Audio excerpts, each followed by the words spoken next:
ये उस कोने से लेके और वो जो बाउंड्री है वहां तक पूरी 6 बीघे जमीन है। और हमारे पापा और चाचा के बीच में इसी 6 बीघे जमीन के ऊपर लड़ाई थी, ठीक है ना?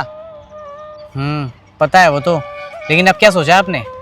कुछ नहीं भाई, मैंने तो यही सोचा है, ये 6 बीघे जमीन में से 2 बीघे जमीन तो अपने हिस्से में करवा ली मैंने, ठीक है? बाकी 4 बीघे में से 2-2 बीघे जमीन तुम्हारे नाम भी करवा रहा हूँ, ठीक है? साइन मैंने कर दिए हैं, पटवारी जी से बात कर ली है, कल सुबह तहसील जाना, काम हो जाएगा। लो पकड़ो। कहने का मतलब ये है, तीनों भाइयों के हिस्से में बराबर की जमीन बट रही है, 2-2 बीघे, ठीक है?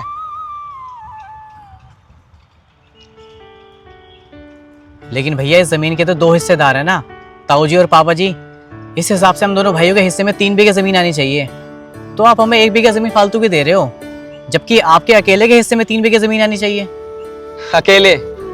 मेरे भाई, इस अकेले शब्द से तो डर लगता है। अरे बचपन में माँ छोड़ के चली गई, तब मैं अकेला हो गया। फिर पापा और चाचा की लड़ाई में तुम दोनों भाइयों से अलग हो गया, फिर मैं अकेला हो गया। और अब पापा मुझे अकेला छोड़ के चले गए, फिर मैं अकेला हो गया।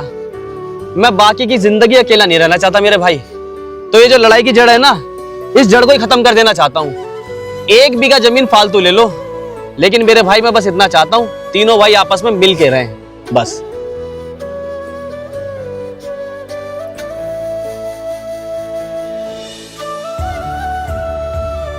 क्योंकि मेरे भाई, ये जमीन को आज तक कोई नहीं खा पाया, लेकिन ये जमीन सबको खा गई। और वैसे भी जब खून के रिश्तों में दरार पड़ती है ना, तो मुलाकात सिर्फ मौत और जनाजे पे होती है। ये तो हमने पापा और चाचा की लड़ाई में देख ही लिया है ना।